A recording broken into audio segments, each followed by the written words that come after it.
یہ سبق یہ دیا جا رہا ہے جو ہم سب کے لیے بہت بڑا عظیم سبق ہے کہ جب کبھی کوئی خلاف طبع بات پیش آئے، طبیعت کے خلاف ناگوار بات پیش آئے، جس سے طبیعت کو کدورت ہو، طبیعت پر ملال ہو، کوئی رنج صدمہ پیش آئے، کوئی تکلیف پریشانی آ جائے، تو بے شک اس تکلیف اور پریشانی کو دور کرنے کے جو جائز طریقے ہیں وہ اختیار کرنے چاہیے، لیکن اس موقع پر آدمی کو چاہیے کہ عین اس وقت بھی اللہ تبارک و تعالیٰ کی جو بے شمار نعمتیں انسان کے اوپر متوجہ ہیں ان کا تصور کریں، اور ان کا تصور کر کے اللہ تبارک و تعالیٰ کی ان نعمتوں کا شکر ادا کرے، اور شکر ادا کرنے کے ساتھ پھر یہ کہے کہ یا اللہ آپ نے نعمتیں تو بے شمار دے رکھی ہیں، یہ تکلیف آ گئی ہے اپنے رحمت سے دور فرما دیجیے۔ انسان کی کچھ طبیعت ایسی واقع ہوئی ہے جس کا قرآن کریم نے بھی ذکر فرمایا ہے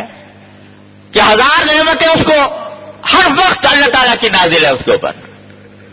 کوئی لمحہ خالی نہیں ہے، اللہ تعالیٰ کی نعمتوں میں غرق ہے انسان، لیکن اگر ذرا سی کوئی تکلیف آ جائے تو وہ ساری نعمتوں کو بھول بیٹھتا ہے اور اس تکلیف کو لے کے بیٹھ جاتا ہے، یہ پریشانی آ گئی، یہ تکلیف آ گئی، اس کا رونا روتا رہتا ہے، اور اس کے نتیجے میں جو اللہ تعالیٰ کی بے شمار نعمتیں انسان کے اوپر نازل ہو رہی ہیں ان سے غافل ہو جاتا ہے، ان کی ناشکری کرتا ہے۔ یہ طبیعت انسان کی ہے۔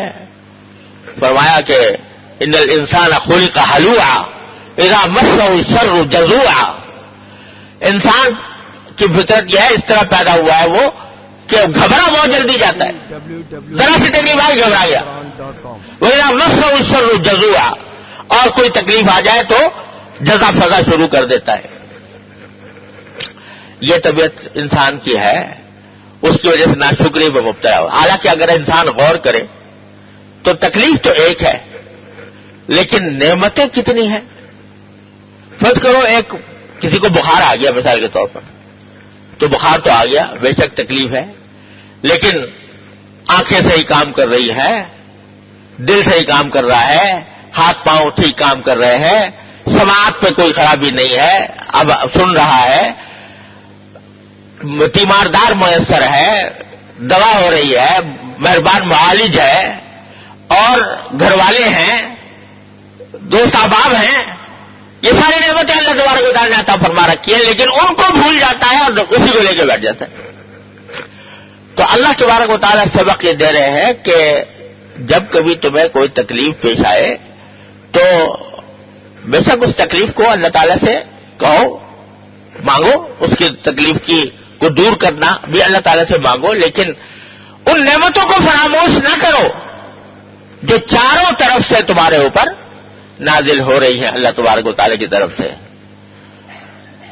میرے والد ماجد حضرت مولانا مفتی احمد شفیع صاحب قدس اللہ تعالیٰ صدر اللہ تعالیٰ ان کے درجات بلند فرمائے، وہ فرمایا کرتے تھے کہ ہم لوگ دنیا کے واقعات کو الٹا پڑھتے ہیں۔ الٹا پڑھتے ہیں، الٹا پڑھنے کا معنی یہ کہ جو تکلیف ہے اس کو مقدم کر کے اسی کے اندر اپنے آپ کو اسی میں بس وہی سوچتے رہتے ہیں۔ اگر سیدھا پڑھیں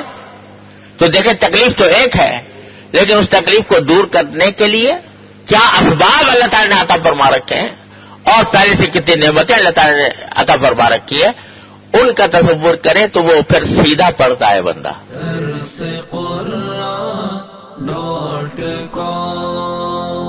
www.darsequran.com